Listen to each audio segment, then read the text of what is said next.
And that's the only thing you can do. You can't do any mathematical manipulation. So categorical counts in percentages. So X number of cases out of what, that represented what percentage or proportion. If you've got interval and ratio, yes, you don't need to report percentages. You need to report the actual mean, median, and mode. So that's where you're looking at those numbers. There won't be integers, those whole well integers. Let's not get into rational numbers, irrational whole, integer, that type of thing. But I mean, basic numbers there. So I don't care how many decimal points, but that's what it means by proper statistical methods. So nominal and ordinal will only be percentages, proportions, categorical counts, people that fall into what category, what rank, and then interval and ratio will be the number-based, the calculated ones. Okay, awesome. Thank you so much. I appreciate it. Yep, that wasn't a quick answer. Kirby, I don't think you timed it, but I think it was probably like 45 seconds or so. Longer than that. Yep.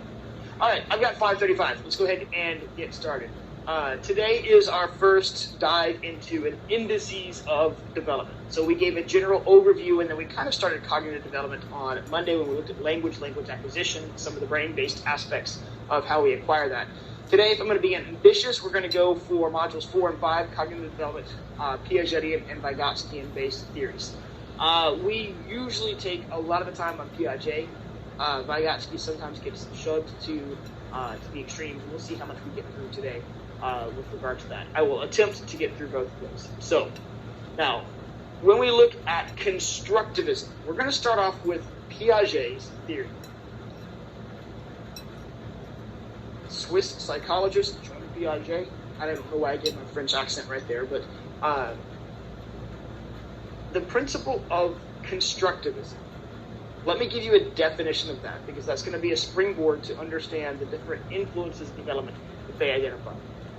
Constructivists hold that we acquire knowledge, we develop knowledge, acquire or develop knowledge through action. Through action.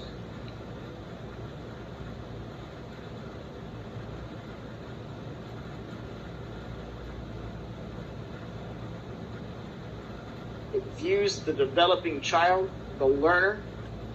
In fact, something interesting about South Africa, they refer to all of their students as learners, not students, which I thought was really interesting. I like that conceptualization, that framework. But they view the learner as being actively involved in the knowledge and development construction process.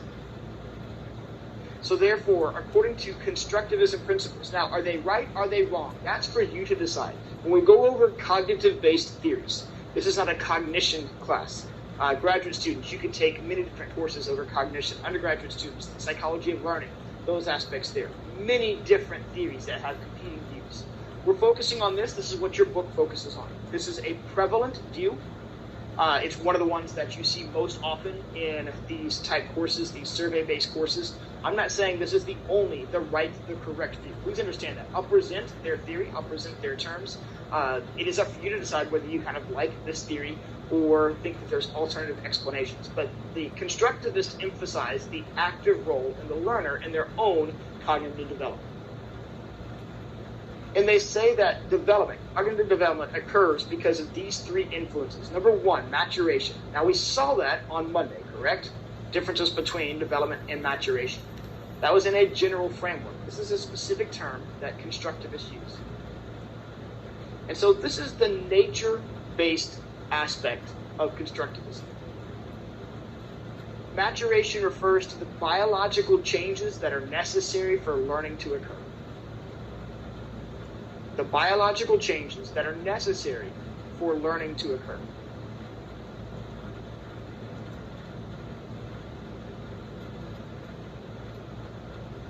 On Monday, we talked about the way that the brain integrates, and I drew that picture, and one of the stats I didn't give you is as you move from childhood to adulthood and even through adolescence, your brain becomes 1,000 times faster. 1,000. I threw the microphone to Thomas, he caught it. His brain was 1,000 times faster than maybe someone who was younger than him there. It also becomes 30 times more efficient. What that means is your refresh rate, how often your brain used to rest before being able to send another signal, increases by 30% or 30 times as well. So 3,000 times more efficient. That refers to maturation. And it really lends itself to what these constructivists call readiness. Readiness. In essence, I don't have my son here today. He's 7. He could sit here, but is he biologically equipped to learn what I am teaching today? And constructivists would say no. That merely being actively engaged in a classroom, being there, being present, doesn't mean you're going to develop cognitively from it. You have to have the skills, the mental processes, in order to keep up with the information. That's that maturational aspect. What you're learning has to be at your level, or what Vygotsky would say, a little bit beyond your level, for you to truly be able to acquire and learn from it, to develop those skills. So maturation is essential. You can't just put anybody in a learning environment. You have to look at their readiness to learn. And so teachers use that phrase a lot, readiness, so their readiness to acquire information. That's what they're referring to. Do you have the cognitive skills, the brain power, capacity? Now, activity, that's in the basic definition we just gave. Activity is our ability to act on our environment and learn from it. Our ability to act on our environment and learn from it. And what that means is we can see what happens. Our actions have what? Interactions with teachers. They also have consequences, results. We do something in a learning environment, and then we get a response back, a verbal response, a kinesthetic feeling response, something we can gather from that experience itself. That's that active role, that we have the ability to act on our environment and learn from it, to gain information.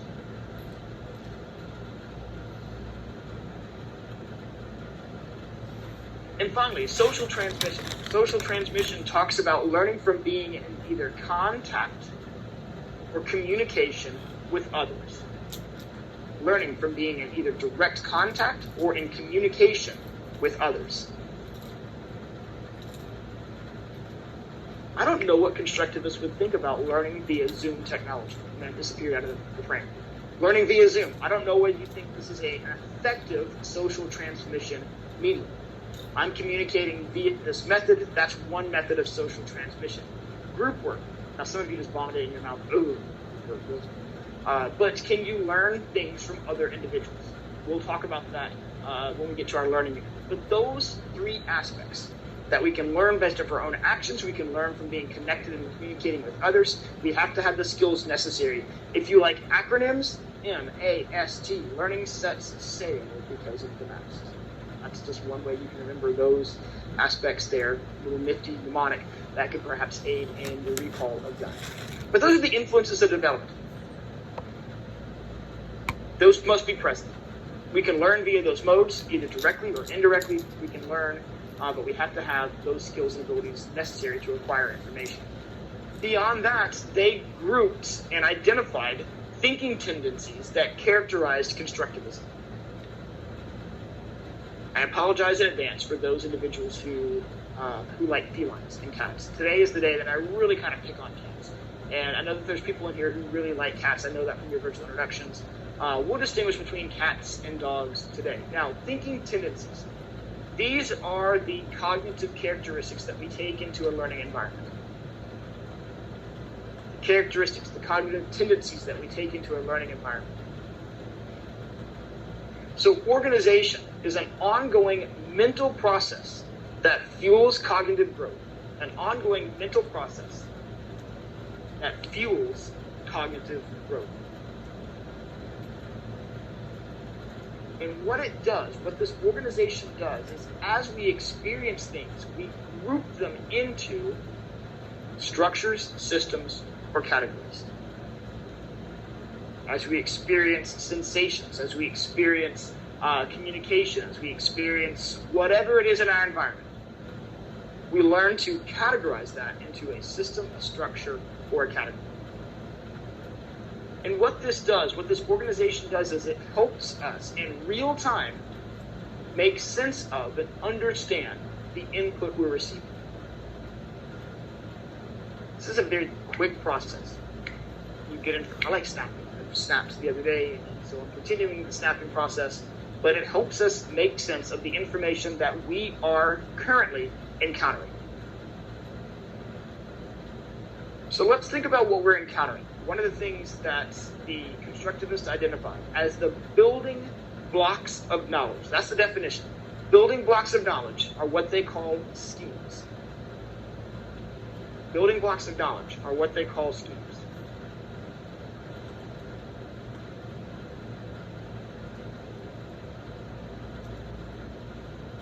Now, these schemes can be categories of perception. They can be steps and sequences to engage in a certain task.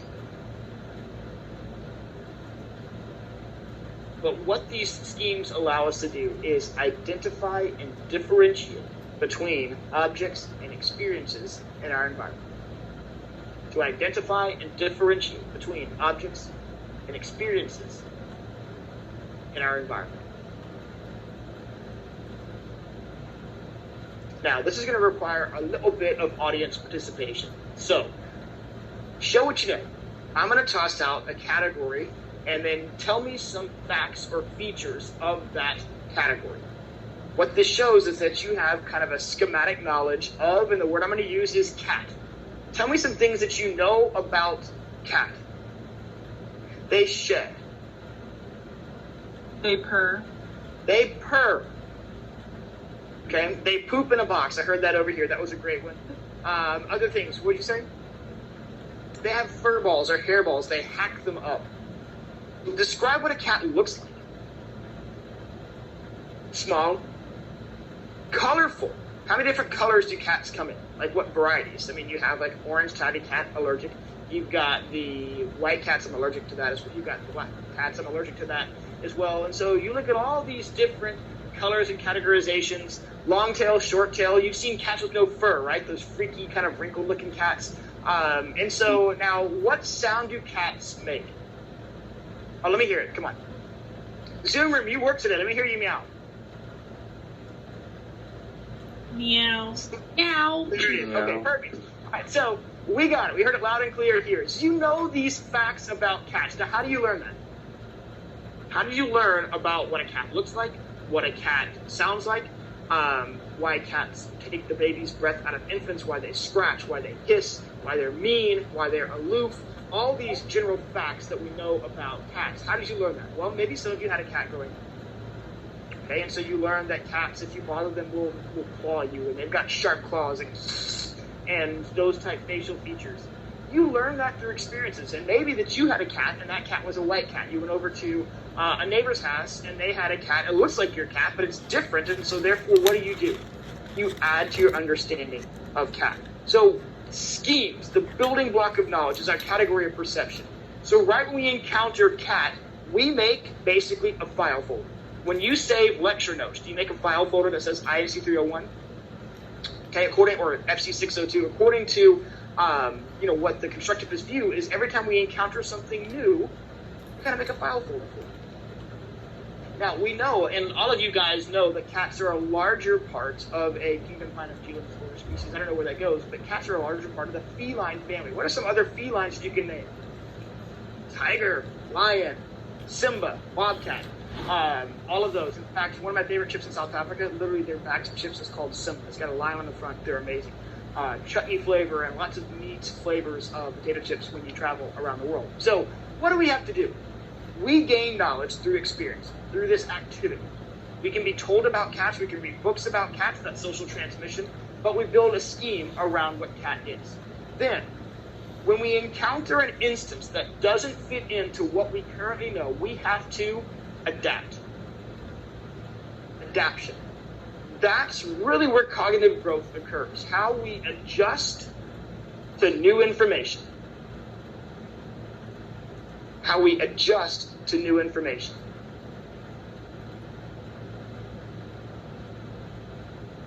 So when we encounter something, we tend to organize it. We make sense of it, we categorize it, we organize it, and then we are happy with that information. We have this kind of equilibrium that we like. We understand what we know.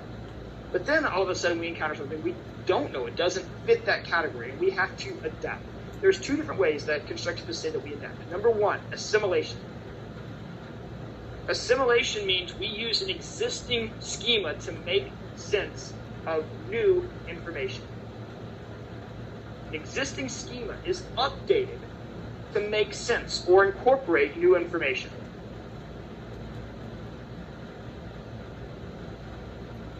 An existing schema is updated to make sense of or incorporate new information. We assimilate this new knowledge into what we already know. That's why you have a very complex knowledge of cat. Why? You've seen cats, heard about cats, seen TV shows about cats. All of those aspects, you've gained that knowledge, and you categorize them all as cats.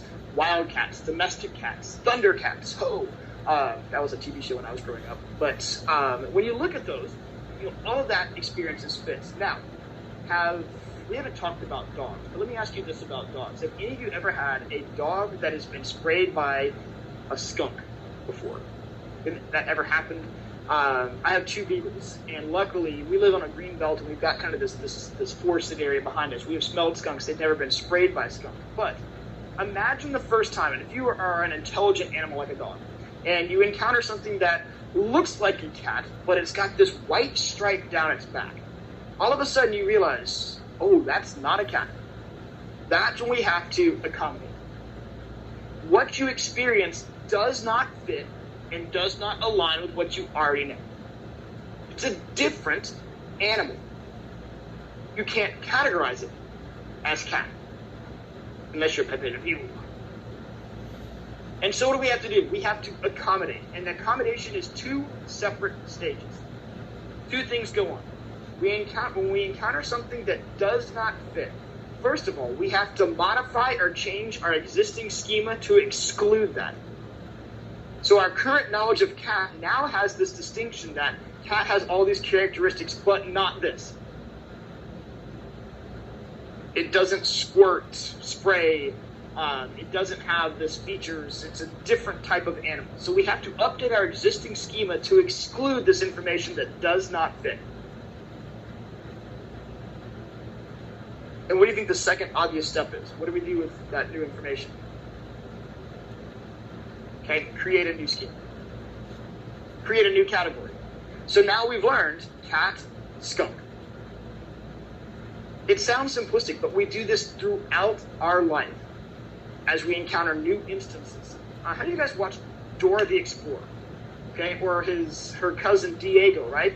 Diego and these kids have a very intricate knowledge of a certain type of cat based off watching Diego. You know what kind of cat they know? Jaguar. Because in the song, you hear over and over and over again, you've got a baby jaguar by his side. And so they know what a jaguar is. It's got the spots and all of that. That's a type of cat that some kids, based off of watching Nickelodeon, Nick Jr., will know the name jaguar. So, organization, adaptation. All of this takes place because we desire to maintain what constructivists and Piaget called, and I'm demonstrating with my hands like this, I don't know what this posture means, but Zoom room, you can see it here, equilibrium. We don't want to be out of the know. We want to really have this mental balance of understanding. Things that are conflicting to us in our environment cause us cognitive dis-ease or disequilibrium. So therefore, our mind seeks to add balance to information.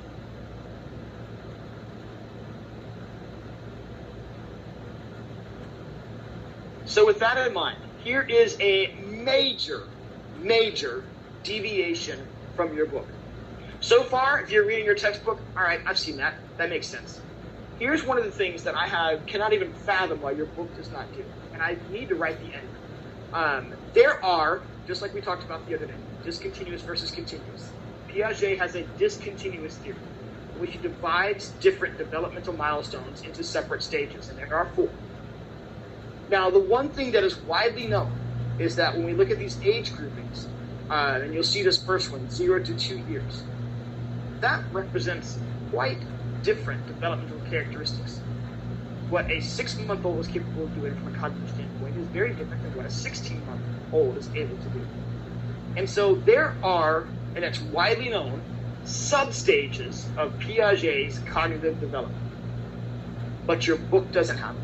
So guess what? You're going to get them today, because I think it's important to differentiate between the different sub-stages contained within these larger stages. Now look at these cute baby pictures. And I tried to align them as close as I could with the age ranges of where they would be at a certain period of time. Now, what are you going to be required to know? Piaget, stages of cognitive development. Things on this slide that are important. Number one, the year range. Birth to 2 years. That is important, and I'll tell you why. When we go over theories in this class, you're going to be hit with these cognitive theories today. You're going to be hit with biological, personal, and physical theories on Wednesday of next week. And then you're going to see social transmission or transitions and developmental theories. Knowing where and what a kid is capable of at certain ages is important. So the years are important for this. Don't discard that. I tried to emphasize them on slides. 0 to 2 years.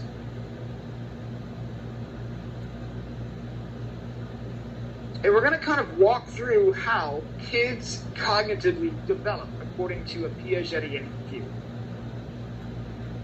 So the first substage is known as reflex schemas.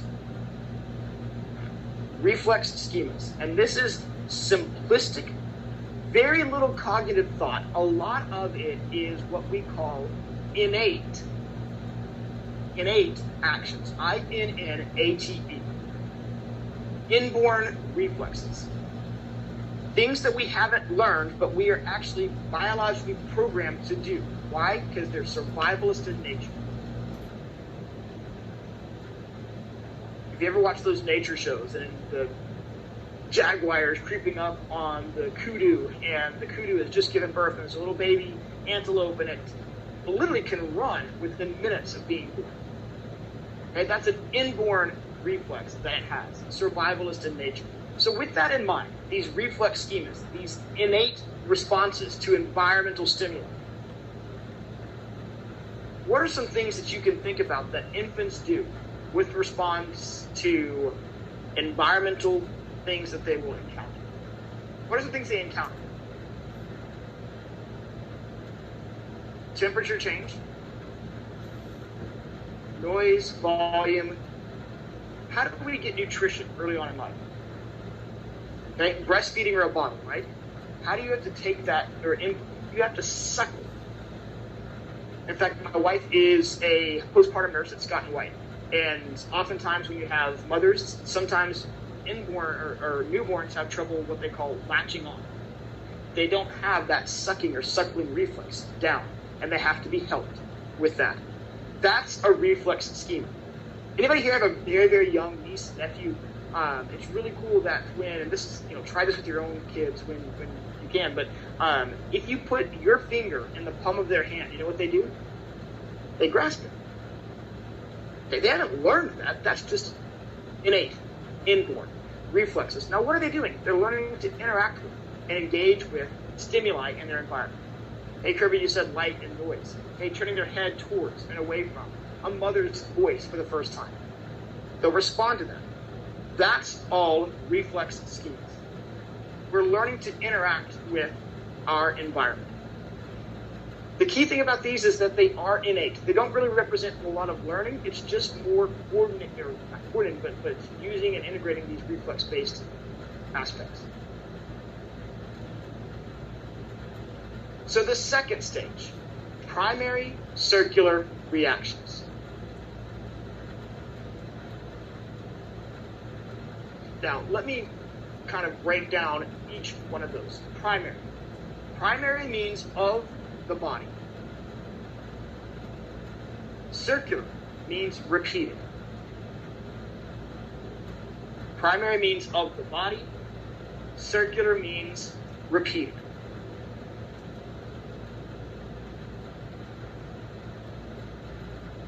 And so what this represents is that the young child is learning to coordinate their movements in response to stimuli.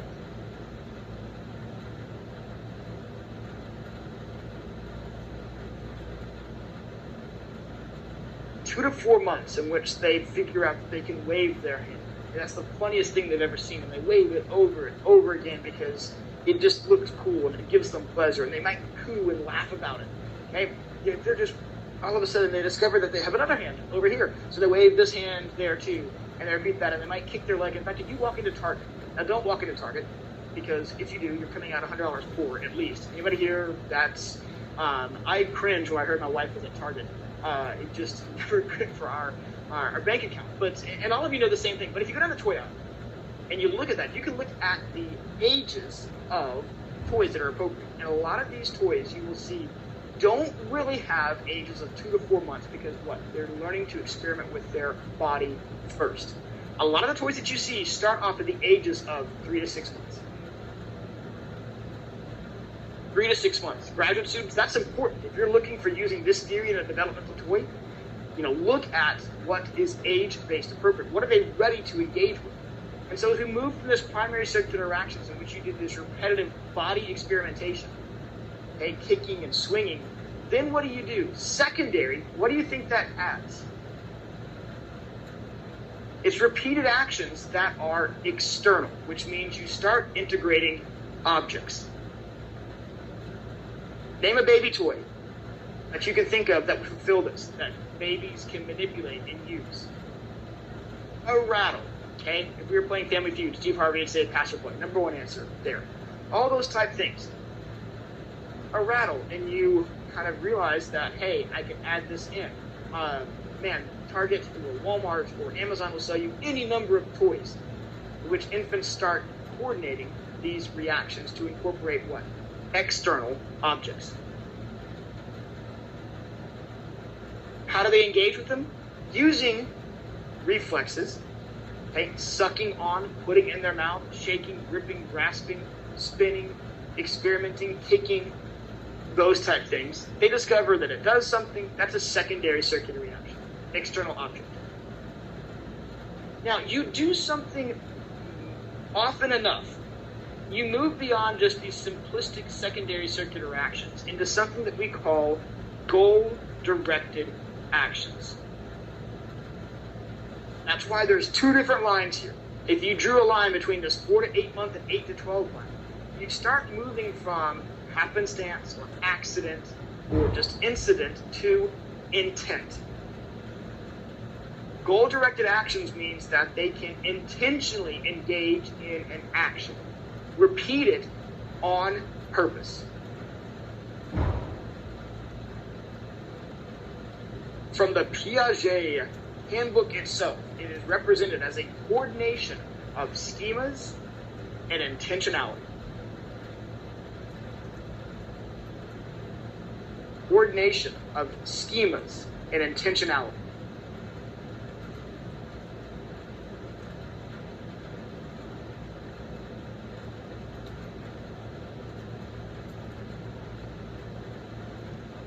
First evidence that behavior has been learned. We realize that we can do this and we can engage in it over and over again.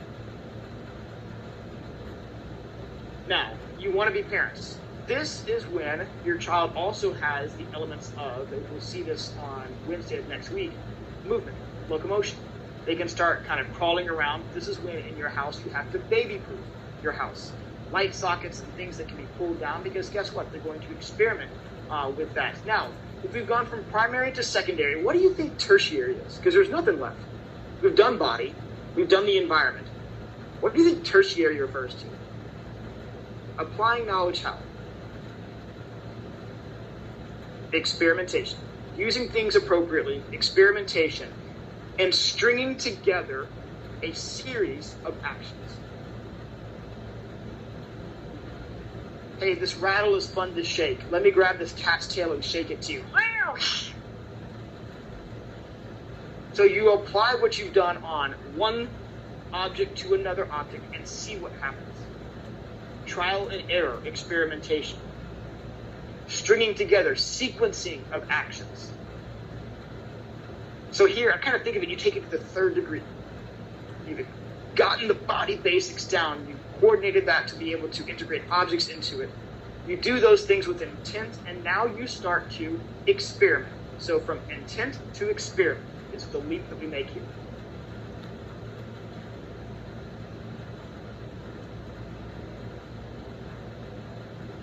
Now, at this same time, what are we starting to be able to do as well? We learned on Monday, we're able to start using what? Simple phrases, language. That period of time between that 0 to 2 years and 2 to 4 years, when you move from these phenomes to these morphemes, these smaller words, ball, cat, da. And be able to vocalize that. That becomes important here in a second. Finally, 18 to 24 month internalization of knowledge. This is key. Because what this represents, the internalization of knowledge, according to constructivists, is our ability to form enduring, lasting mental representations. Enduring, lasting mental representations. The formation of our first true schemas that have what? A label. Perhaps even a symbol. Dada, mama, bye mama. Those type things. We have the formation of these schemas, but it becomes internalized.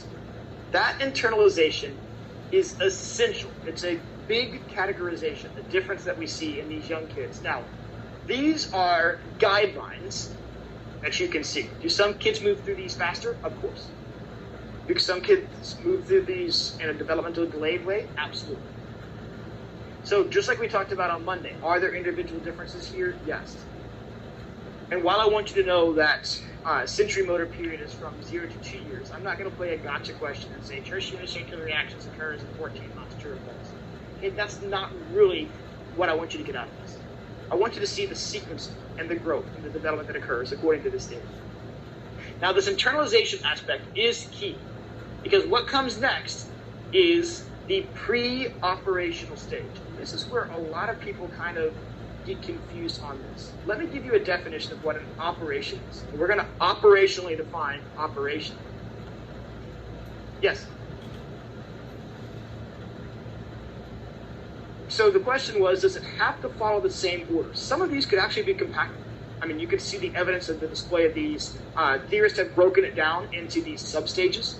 Could you see I don't know if they could ever go out of order. I don't think that would ever, just like there's patterns, but yes, you could see maybe clusters of the gaining of those abilities in a tighter. So I think, yes, I'm not a developmental psychologist, so I don't state that with certainty, but I would believe that the theory would allow it. It's a great question. So pre-operation, what is an operation?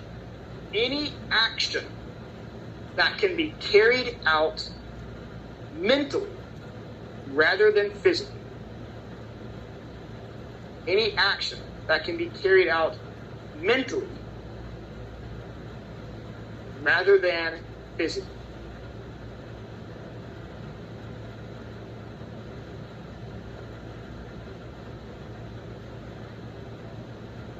It represents mental thought rather than physical action.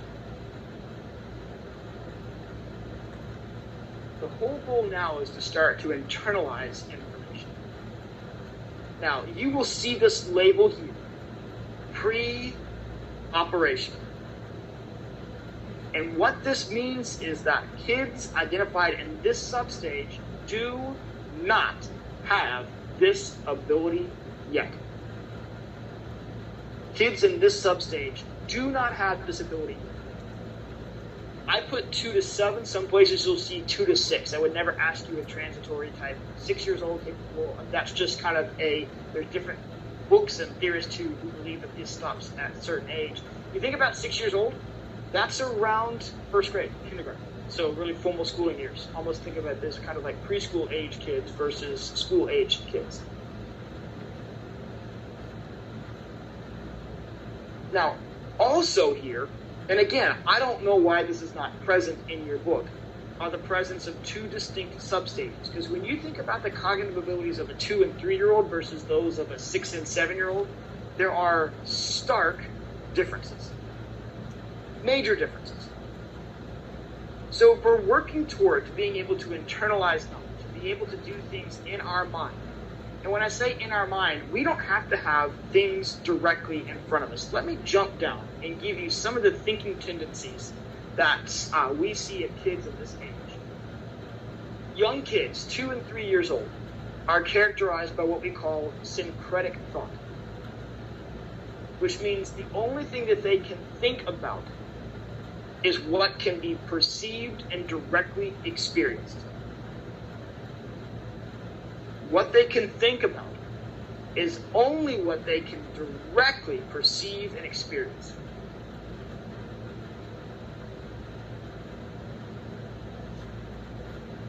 Let's see, I believe the Zoom room can see this. I'm going to take a microphone. This is what I threw at Thomas the other day. And let's say this microphone was worth 100 bonus points in class this semester. That's a lot. I mean, it's 301. It's like a third of your grade. And I said, all right, students, if you can get this microphone, it's worth 100 points. I'm going to put it right here in, let's see, Zoom room. Wait, hold on. I'm coming. Let's see where. Am I off the screen? Right? Going the wrong way.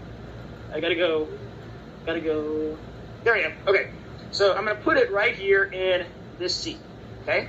Now, all of you, well, you can't see it. Sorry, Zoom room, you can't beat our in-person student to this microphone. So you see this microphone, and you realize, hey, if I can get that, it's worth 100 points. Now, if I do this to a young child, and I cover up the microphone, it's known as object permanence. It's the out of sight, out of mind phenomenon. And what that means, if they can't directly see it, some kids think it's disappeared for good. It no longer exists. You want to play a cruel prank on a preschooler? Do that with a Halloween candy.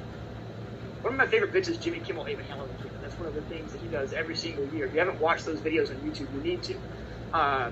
But it's the whole, if I can't see it, I can't do anything with that. And so they have, you can see a number of YouTube videos, parents doing that to kids, that if it's covered up, it's not being able to be consciously seen. And so therefore to that child, that is something that is out of sight, out of mind. You don't have to race for the microphone, it's not worth 100 points, it's just for demonstration purposes. But that's syncretic thought. And early on, in the sensory motor and early pre-operational period, kids are mired with that. Think about when you were learning in preschool. A lot of what you learn with is things that can be what? Directly manipulated. Okay? These learning stations, tactile stations, things that are right in front. How do you learn to count? You stack bears. How do you learn to those type of things? You have those things that are directly in front of you. That's syncretic thought. What happens in this substage, symbolic function substage, is two things. Number one, we move away from syncretic thought into more of what we call symbolic thought. So the symbolic function substage is solely defined based on one of the ways that we move from what we directly experience to what we can greater work with our mind. Kids in this early 2 to 4 year period master the ability to picture, remember, understand, and replicate objects in their mind. I'll repeat that again. In the symbolic function substage, the hallmark characteristic is they move from syncretic thought to symbolic thought. And symbolic thought is the ability for the child to master the ability to picture, remember, understand, and replicate objects in their mind. They can conjure up and create mental images.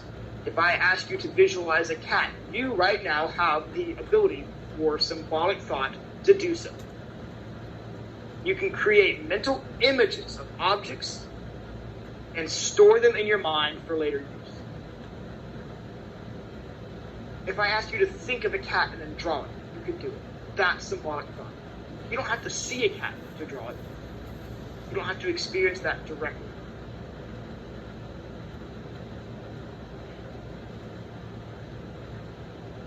So that's one of the main things. The other thing that we gain, so symbolic thought is really being able to internalize, being able to work with things that we can picture in our mind.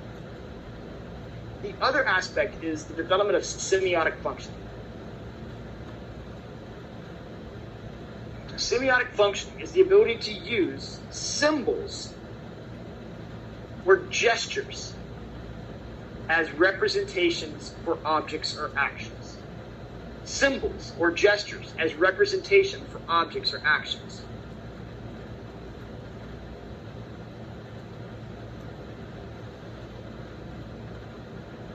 Symbols or gestures as representations of objects or actions.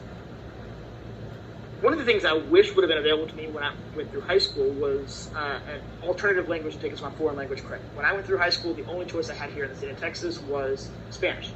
And I've used Spanish. I've taken groups to Costa Rica, and it's actually come in handy. But now I've talked with students. I host students in summer camps every summer. And some of these larger schools offer American Sign Language as a foreign language. You can take ASL, and you can kind of have that count as foreign language credit. Some people want to go on and work with students who communicate with ASL. Now, when I do ASL, I'm going to do this. What am I asking for? More. You guys love my lecture so much. You want more. Okay? More. Now, kids learn this early on. You can say more cookie, and they'll do this. So that is a semiotic function. Okay, and then we do this. Whoop. Okay, gig 'em. That's a semiotic function. Now, yes, it's a 3-year-old mode, but nonetheless, a tradition that we kind of pass back type thing. You can look at all these different. Now, these semiotic functioning also represents words, labels we apply to objects as well. Categorizing this color is red, this shape is round. That's also language is part of semiotic functioning. Gestures is part of semiotic functioning. Being able to point to something is semiotic functioning as well. So these two things work well together. If we can vocalize, visualize, categorize information in our minds, then we become much better skilled at learning from our environment. We can get out from just merely what we experience in person, that which is directly in front of us, and be able to work with those things that are perhaps out of our mind's eye, but still can be used for learning purposes. So that's the main aspect of symbolic functioning. Now, there are some limitations of this, and we're going to see this in a video. One of the words that pops up is a word called egocentrism. I'm going to go to this next slide, and I'm going to show you a video.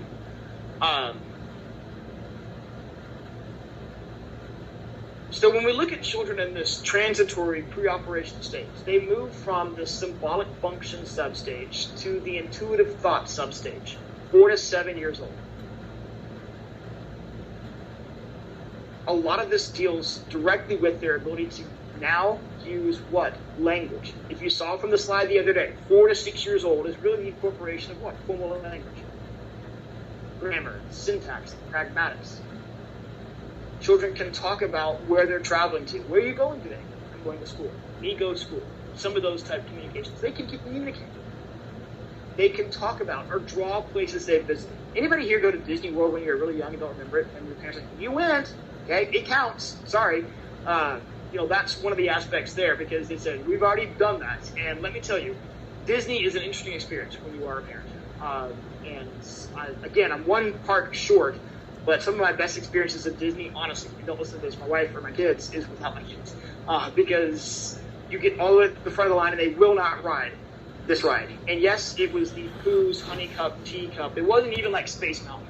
It was too dark. And yes, if you've ridden the Pooh's Honey Cup Teacup, whatever that is, it's a dark ride. A lot of Disney rides are dark. So anyway, you'll have those experiences with your own kids when you kind of get to that age. But they can communicate. They can use mental images to do lots of different things. So they've gained their new cognitive skills, but some of these new emerging thinking tendencies is limited, rigid. And what that means is it's limited to one certain aspect. So even though we can picture something in our mind, we tend to focus on one obvious salient aspect rather than others.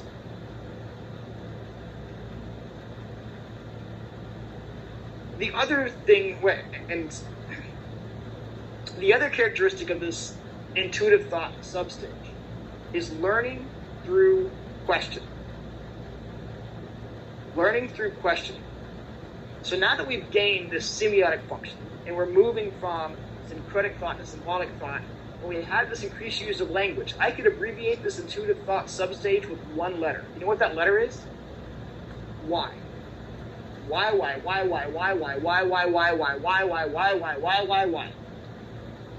Because you want to learn by question.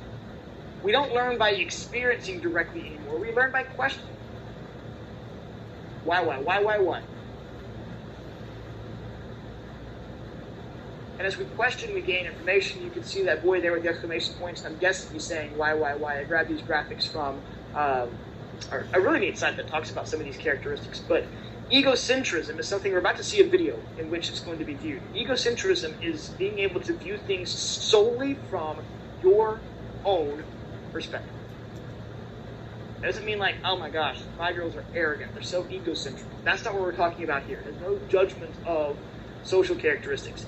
Egocentrism has everything to do with perspective taking. And this means viewing something solely from your own perspective.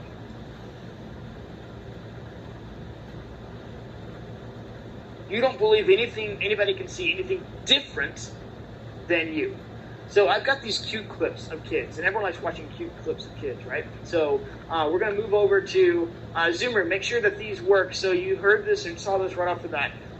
This is someone who's engaged in an egocentrism type task. And one of the things I want you to notice as I go full screen on this is the age of the kids. You have to guess. I mean, just by looking at them. I would say that this young man is probably about 4 or 5, if you look at that. I mean, that's probably where I place him on an age spectrum. And you're going to see the differences in responses. We might need to get our lights. Is that too light? Can you all see that? It's kind of dark. Alex, yeah, just that middle thing, just go all the way off. So Zoom room, hang on. She's going to dim our lights here because the video is just a dark background that's not going to show it. That's perfect.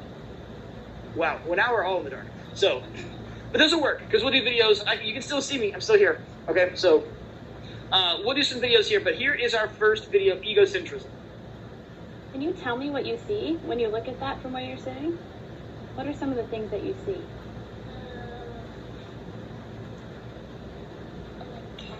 A cat. And a tree and a bone. Okay, now we're going to do the But they same switched thing. places. Can you Now tell me notice, what you he see when said you look- cat, tree, and bone. So when we have this schematic knowledge, these representations, I don't think it's a cat. In fact, you're going to see what someone else calls that animal here in a second. More sophisticated knowledge. Cat, tree, and bone. Now she's going to flip the scenario. Switch seats. And she's going to ask him, tell me what I see. Look at it from that stool. An owl. An owl. And a hen. What is that? A goat. A goat. Okay, is there anything else you see? Right there, what is that? A tree. A tree. And there's Another little tree. tree. Right? And can you tell me what I see when I look at this from where I'm sitting right here? An owl. Okay. And a goat. Mm-hmm. And a little tree. And that. All right? Okay, so can you tell me what Now, you see? older kid, how do you think this guy is? Okay, we'll toss out 8. Probably about 8. I agree with that. Maybe 2nd grade, maybe 3rd, maybe 1st. I mean, I would say that certainly double the age of the other kid, right? Would you guys agree with that? So listen to the sophistication and what he describes, and listen to the same questions and the differences in response. See from that side? A fox and All right, so automatically, what do we have? We don't have a cat, we have a fox. That's a very different schematic representation. a bone and a volcano and Yeah. a rock and a big fat Christmas tree. Cute, right? Big fat Christmas tree. So being able to use much more description when it comes to that. Now, Braxton, can you tell me what I see from where I'm sitting? A bird and a river and a volcano and a horsey and a rock and a tree. All right, so we'll exit out of this. Where's the? So exit out of this one. Good grip. No advertisements. You guys can pay for this. So that's egocentrism. Actually, you can leave them off for right now because we're gonna do one more video. So I'll save you the cardio for a second. Centration. Tendency to focus on one aspect of the situation and neglect others. Tendency to focus on one aspect of a situation and neglect others.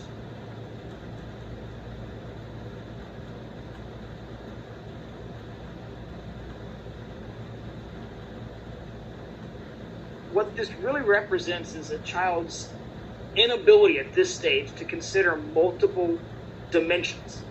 Not just multiple perspectives, but multiple dimensions. A 3D view versus this 2D view.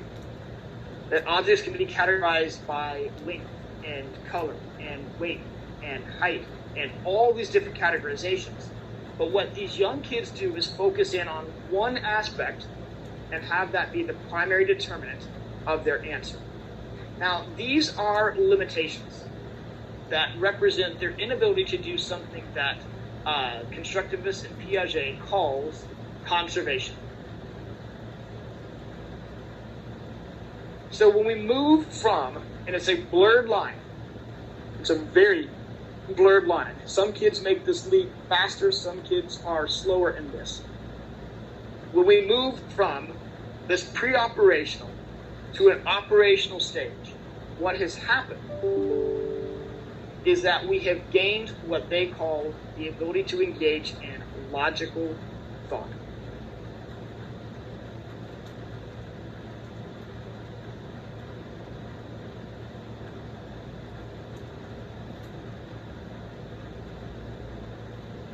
Now, the task that they use to demonstrate that logical thought has emerged is a task called conservation. You can see the graphic right there. In essence, both of those glasses have the same amount of water in it. But to a younger child, which one might they say has more? Okay, the tall, skinny one. Why? Because the water level is higher. That's centration. They focus in only on the aspect of height, and they ignore the aspect of width. And so therefore, what we see is limitations in the thinking process. You'll see a video here in a second, which will show centration and conservation at work. What really kind of adds to our knowledge of this conservation type tasks are identities. Now, identities are all the different properties that an object can take on. Identity represents its length, its width, its color, its categorization, reflects the many different properties of an object.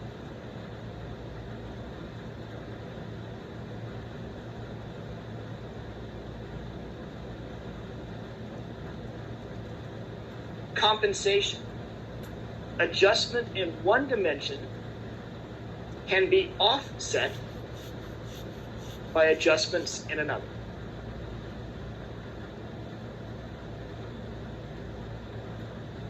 That properties of one dimension can be offset by changes in another. That an object doesn't necessarily itself change, even if its appearance changes. So that both of those glasses can be equated together as having the same amount of fluid, because changes in length can be offset by changes in width. That compensation can occur. You alter this, but you also have to adjust that. Those things remain equal. And finally, reversibility, which means that actions can be undone. Actions can be reversed or undone. We can follow sequences backwards almost as much as we can follow them forwards. Young kids have this linearity of thought, a one-track mind in which they follow these things, and they have trouble doing what? Retracing their steps, going backwards through the thinking process. These older kids can start recounting from the end state to a beginning state. One of the best things you can do with young kids, and I think I told you I was a PE teacher. Didn't I tell you guys? I mean, between my master's and my PhD, I taught school for 1 year. It was a humbling experience, but it was a joyous experience. I really got to interact with kids of all ages. I think I honed my craft quite a bit. I was sick for 6 months straight, but it was really a neat chance to be in a classroom. I was a PE teacher, but I often got to sit in our classes, and one of the things that a teacher did is had students write the directions of making a peanut butter and jelly sandwich. And some of you are nodding your head. You've seen that done before, in which some of the logical steps that you leave out, okay, trying to spread the peanut butter without opening the jar first. That's really where this reversibility aspect comes in. You can follow the steps in order to get to an action, but you can also unpack them and reverse them the same way. And all those aspects lead to this logical type thought. They're fairly good at inductive logic, inductive reasoning, things that we've talked about. A specific experience to a general principle. What they struggle with, though, is abstract reasoning, deductive logic. So they can use their own observations and then make inferences. What they have trouble doing is applying theories and theorems into a specific situation. So right now, their inductive reasoning skills are being built up. The other aspect that they become skilled at with all of these aspects of conservation is something that we call classification. So this is the 2 C's of concrete operation. Concrete means they have achieved it. It is something they're able to do. Seriation means being able to categorize and sort from most to least. So if you look at the young boy down there in the bottom right, what is he able to do? He's able to arrange those blocks. If I kind of move this down a bit so y'all can see, from most to least. Now, if I had him maybe arrange them in the color spectrum, from warm colors to cool colors, you might see a different arrangement. Most to least on any different aspect of categorization, seriation. Now, earlier on this semester, we're not going to do it today. I had you guys line up according to most credit hours. So least credit hours, that's seriation. Classify objects based off the amount of properties they possess. And by the way, those objects don't have to be in front of you. Now, if this kid required those manipulatives to be in front of him, that would be kind of a non-achievement of seriation. This is when you start seeing in math the dreaded what? Word problems. If Susie has 6 apples and Jack has 8 apples and Lou has more apples, that is, well, you're picturing apples in your mind. You have these numbers, that's seriation. Now, if you make relationships between those, that leads to transitivity.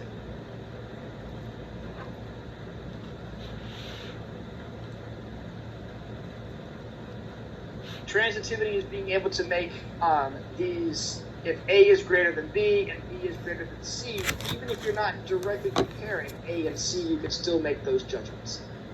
Logical classifications. So we can organize from most to least, and we can also make direct comparisons.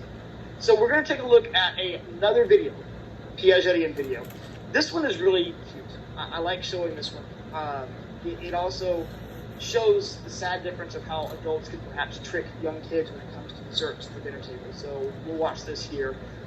This is first off, right off the bat, a conservation type task, and then we're going to see a classification type task and difficulties with what is called decentering. Okay? Here we go. Think that they have the same amount of juice? Do you think they have the same? Okay. Now we're going to pour this juice into this glass.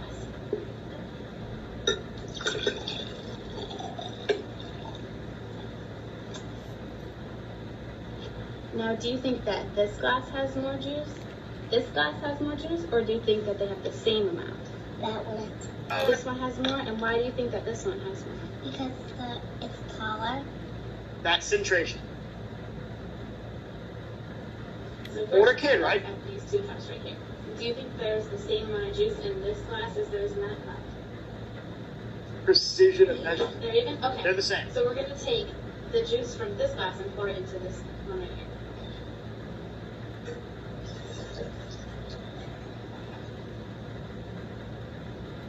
Okay, so now we're going to look at this glass and that. So do you think that there's more juice in this glass, more juice in this glass, or do you think that they have the same amount? Same amount. Okay, why do you think that they have the same amount? Just because this is skinny doesn't mean it's not the same amount. It has the same amount of juice in it, but this one is just wider and this one's skinnier, but they have the same amount. Boom, nailed it. Compensation. Smart kid, right? This one gets me every Okay, time. you ready? Okay. Does this row have more quarters? Does this row have more quarters? Or do they have the same? 1, 2, 3. Now she's young. Look what she's doing. When you have to do that with your finger and point to them, that is more of a pre-operational child right there. All right? This kills me. She's counting it out. Just wait to see what happens. 3, 4, 5. 1, 2, 3, 4, 5. They're the same? They're both the same. Now wait. What do you think she's going to do? She's going to spread them out. 5, 5. Okay. 5, 5. We just counted them.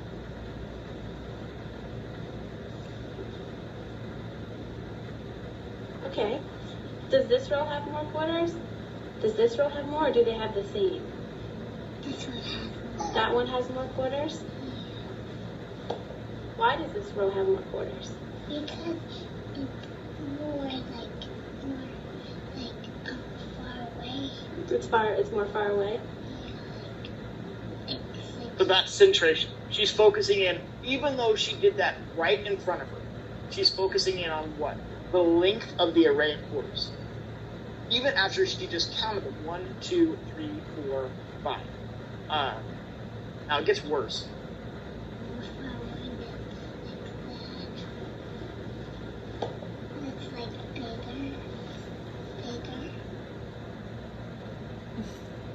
Alright, we're going to play a game with the graham crackers, and we're going to share them. And you can play this with your significant other roommates, see how well this would go over.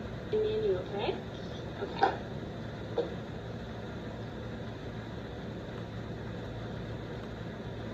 Do you think that we shared those fairly? No, why not? You have those. Well, what if we try this?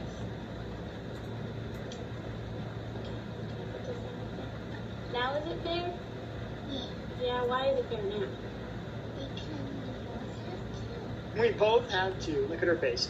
So when you split the bills, we both have to. Just remember that when it comes time for October 1st. Anyway, cute ways of demonstrating what? Differences in cognitive abilities. And these younger kids are responding from what they see in front of them. And oftentimes, so Alice, are we okay with the slides right now instead of messing with it? We good? We have about 15 minutes left. Okay. So young kids will mess it up because they just really can't think about what is outside of what's directly in front of them. So then that gets us to kind of the last aspect. So we move from this concrete operational 7 to 11 years old. We're talking about elementary school age kids here. My daughter is 11 she's in 6th grade right now. So you really think about the differences between preschool for this pre-operational, elementary school age for the most part for this concrete operation. And then you get into middle school where you really get into what is known as formal operation. Now, here is a major criticism of Piagetian theory. Anyone know what that is?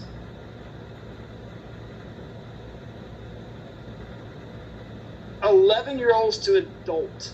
Okay, that's a huge range.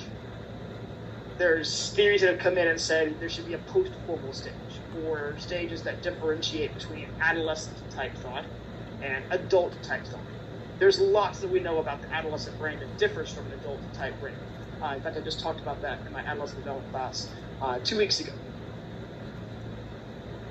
But really, what the hallmark is here is the moving from this just inductive reasoning from what we can see and then generalize to this abstract thinking, a different type of reasoning. When we talk about abstract thinking, we talk about relying solely on previous experiences. Children can consider possible future consequences of actions. Being able to consider, work within possible consequences. It's not the why of the intuitive thought substage. You know what the question is now? How come, what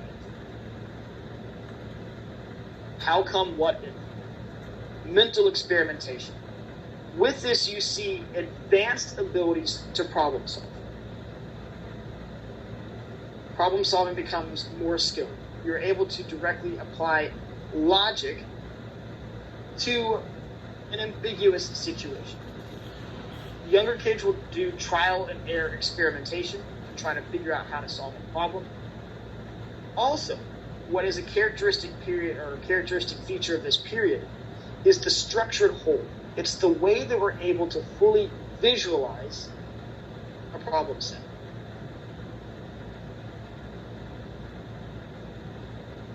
The structured whole, the capacity to see the entirety of a problem set. And it's our ability to fill in gaps of information, to they're not explicitly stated. Structured whole allows us to do things like algebra, am I right? Solve for x. You've got to be able to insert something into that equation that makes it make sense. So even if there's gaps in information, you can still solve a problem. Why? Because you have experience and intuition, abstract reasoning that allows you to do what? Insert information that makes it make sense. That aids in problem-solving ability. It increases critical thinking. At the same time, though, that Ken Robinson argues that what? Critical thinking is declining. So we have these advanced reasoning capabilities that have been generated over a period of time. We also get better at this hypothetico-deductive reasoning. So deductive reasoning is a skill that we get, being able to apply principles, theorems, this what if, and see what consequences result. We're also better able to walk through and deduce a problem set as well. So I have a problem set for you guys right here. Before class, if I were to tell you that I picked one of these pictures out, randomly out, and that you guys had questions to be able to figure out which one I was thinking of, and all you had the ability to ask were yes, no questions, what would be a question that you might ask to narrow down the possible choices? You've got 1, 2, 3, 4, 5, 6, 7, 8, 9, 10, 11, 12 items on the board. What is a question you might ask? How would you get to that solution? This is like a game of 20 questions. You ever try to play 20 questions with a first grader? You ever try to, you get much more systematic at this. What is a question you might ask to try to figure out what was thinking? Are you allergic to it? Is it, okay, wait, so I heard,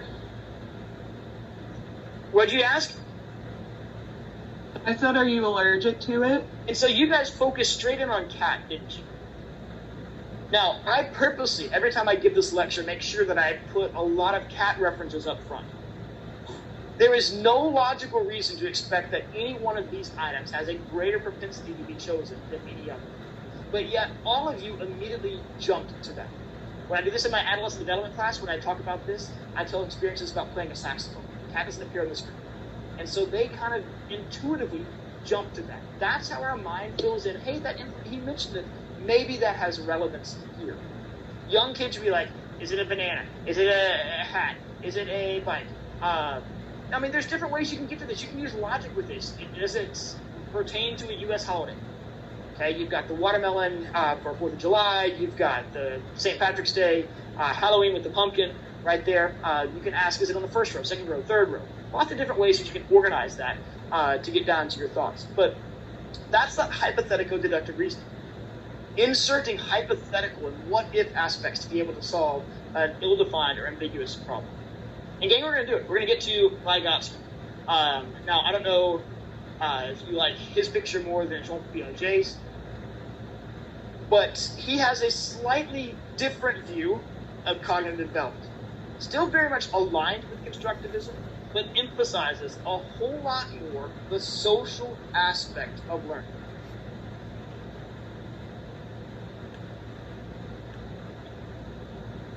Emphasizes a whole lot more the social aspects of learning. And so one of the things I'm not going to have time to go over today, but your book does a good job. And if you took that first test and realized, oh man, there was a book-based question, I don't have time to go over today, but your book differentiates between a Piagetian view and a Vygotskian view of cognitive development. So don't miss that. I'll probably have that, up there on the day we kind of cover aspects of the test. But he specifically mentioned the difference between individual constructivism and social constructivism. What all of you are doing right now is what Vygotsky would term individual constructivism. Using your own cognitive process to gain information from the environment.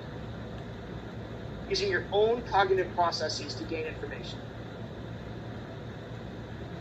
I see everyone here in class taking notes for the most part, but I'd be willing to bet that if I picked up those notes, there would be differences, right?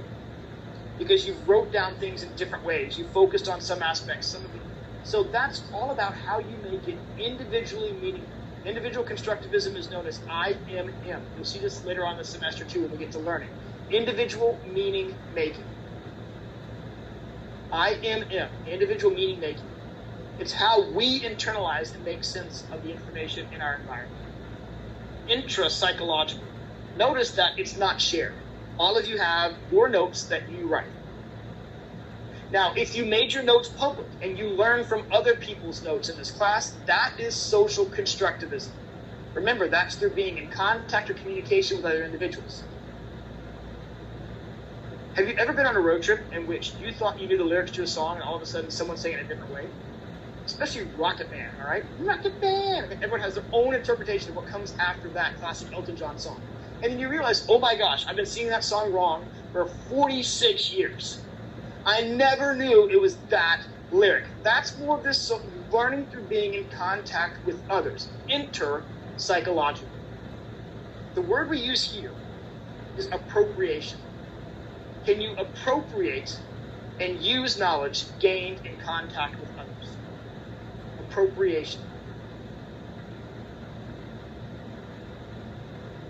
And it holds that we can gain as much information from being in contact with others. In fact, the main emphasis that Vygotsky placed on this comes with what he called the co-construction of knowledge. I'm going to jump down. I've got 4 minutes left. I'm going to get through these pretty quick. Your book covers private speech versus collective monologue. But here's kind of the scaffolding, the building, how we can structure cognitive development. One of the things the sociocultural view, Vygotsky's view, holds is that for any individual, their learning is a product of their cultural tools. Those things that are available for them to learn from. So material would represent, some of you are writing notes with paper and pencil. That's a material tool. A laptop, technology, things that will aid in the learning process. Anything that we have to aid. This is a cool classroom building. You think this is a material cultural tool to aid? Absolutely. A&M is invested in this because they think that this is a material tool that will help with the transmission of knowledge. Tangible aspects involved in learning. Psychological. It's the mental equipment. Okay, it's motivations, it's energy, it's all those things that you bring to the learning process. When you get to these individual sources of thinking, anyone here talk to themselves when they're learning, the collective speech versus the private, there's differences in how much talking to yourself during learning aids learning itself. Private speech versus collective monologue. What I want to spend my last 2 minutes on, your book differentiates it. That's bolded terms in your book. It's there. The last aspect is the zone of proximal development. And the key part of this, and this is the distinguishing feature of Vygotsky's theory, and represents one of my favorite questions that I write on your next test. It does not change for a long period. I never take it off because I love it. It's my favorite. Maybe you don't like it. Maybe you will. I don't know. ZPD and zone of proximal development talks about how when we are paired with someone who is more skilled at something than us. So right now my son is getting private lessons in baseball. Okay, he's taking on baseball and playing soccer pretty much all his life, and so he's learning baseball for the first time. And so he doesn't know the mechanics of the swing. So we've hired a college student who's in a student group that I'm the faculty advisor for to come over and work with him on Wednesday mornings. He gets 45 minutes of instruction, and man, we've seen differences in fielding ability, throwing ability, hitting ability over just 3 weeks. And so what this zone of proximal development is, if you work with someone who is better skilled, more knowledgeable, an expert in an area, ZPD is you have a current base of skills. That's what you can currently do. You have a set of skills that you could never accomplish, regardless of training. But then, in between those two dimensions, you've got that magic middle. Things that, with dedicated instruction from someone who's more skilled, can push you to achieve things you could not do on your own. It's that area between what we are capable of doing right now, things we cannot do right now, but that magic middle with dedicated instruction and work to where we can push ourselves to achieve something beyond our current level of readiness. Teachers, tutors, coaches, private lesson instructors, all of those are considered to be essential in this zone of proximal development. People invest in those to do what? To become more skilled, to grow, to gain, to develop whatever skill that's trying to be. Cooking, reading, baseball playing, gymnastics, band, athletics, dance. Why do you work with coaches? And because of this ZPD conceptualization. You come through this co-construction, co-collaborative structure of ability, and you're able to push and perpetuate yourself forward. Again, we did it. We got through everything today with no minutes to spare. Monday.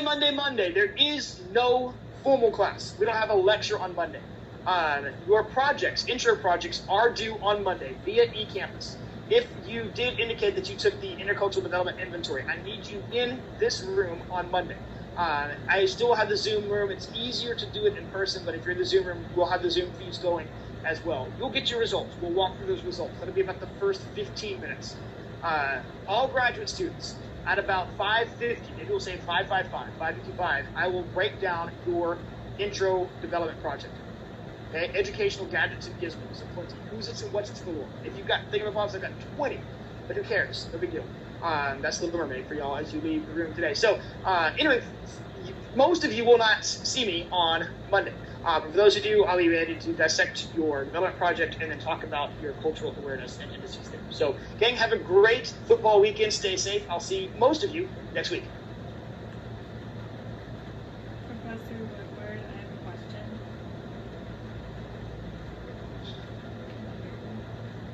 I can. Hang on. I turned up my microphone, but I now am back on. Yes. Oh, okay.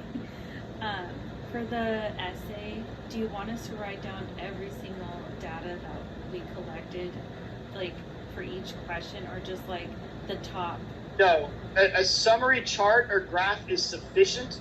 The only reason that you would ever show me a spreadsheet with every single piece of data that you collected is if you didn't insert charts and graphs. I have to have some evidence that you gave that to 30 individuals. So if that is communicated in a spreadsheet form or a chart-based form or Excel, and you have that lumped at the end, that's fine. What a lot of students choose to do is integrate graphics. Just make sure those graphics, I can tell how many people took it, the numbers, so that the labels are numbered. That would be sufficient for the purposes of the project. Oh yeah, what I mean is, can we just note the top percent in the essay, or do you want? Oh, I see what you're saying. Yeah. Yeah, I mean, anything you think is meaningful. Okay. Especially if you have, you don't have to report every single percentage, Exactly. but I would certainly want to know the most, the least, and any other thing that surprised you within that. But no, you don't have to report every single possible combination of rank orders. No, I see what you're saying. So, Perfect. No, that's fine. Okay, thank you. Good thing. Okay, I also have a question. Okay. So for those of us that have done this in a group format, for the essay, do you want one of us to turn it in for the group, or each turn in the essay? No, just one person submitted for a group. That's a good question. And then what I will do is I'll provide feedback to you, and whoever gets that feedback in eCampus needs to share it with the rest of the group. So, but no, just one paper with everyone's name on it. And it doesn't matter who submits it. It makes no difference because you're all at the same grade. Okay, awesome. Thank you so much. Great question.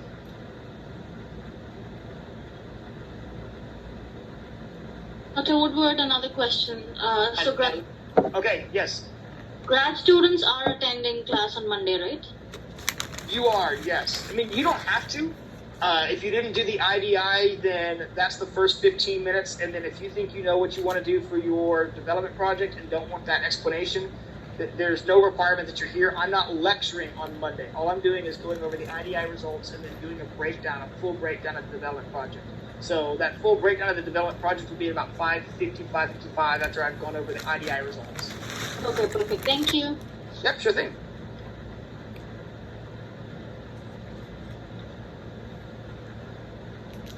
Anything else from the Zoom room? All I want to do is a Zoom, and a Zoom.